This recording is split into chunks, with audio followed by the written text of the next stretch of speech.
Бог, чтобы таинство исповеди и таинство причащения святых тела и крови Господних были спасительны для наших душ и поддержания наших небесных немощей.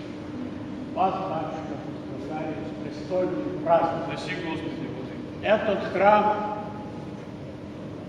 для нашей епархии особый. Когда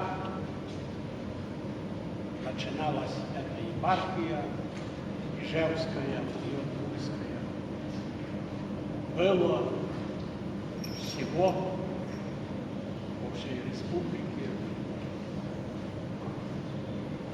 если я не ошибаюсь, 15 храмов.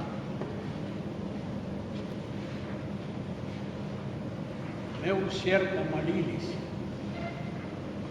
чтобы Царица Небесная благословила возродить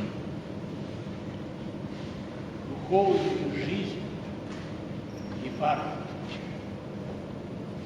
Чудом сохранилось незастроенное место Михайловского собора.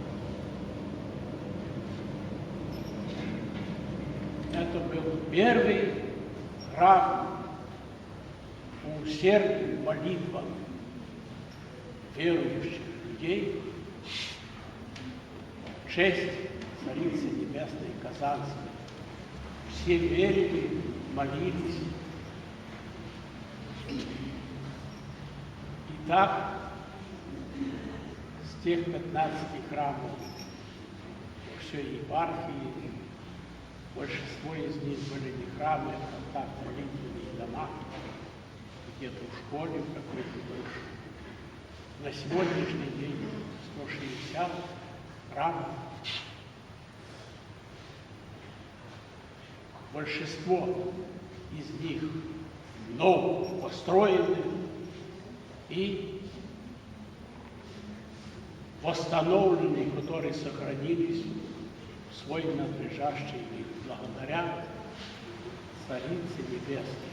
Так что этот храм особый. В этот день и мы знаем, и мы помним, что 29 лет назад на вас низошла благодать архиерейского служения. Дорогой Владыка, именно в этот день, в день празднования явления в ограде Казани иконы Божией Матери.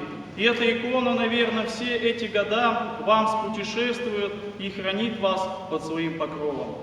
Дорогой Владыка, примите искренние поздравления от всех нас, от духовенства, от прихожан и от всех жителей нашего города с вашим 29-летием Днем архиерейского служения. И в знак нашего с вами молитвенного общения примите в дар эту икону Казанской Владычицы Пресвятой Богородицы. Пусть она также по нашим молитвам и вашим добрым примером хранит вас на многое и благое лето. Значит, 29 лет архиерейского служения. В этом году исполняется 60 лет в священном сане.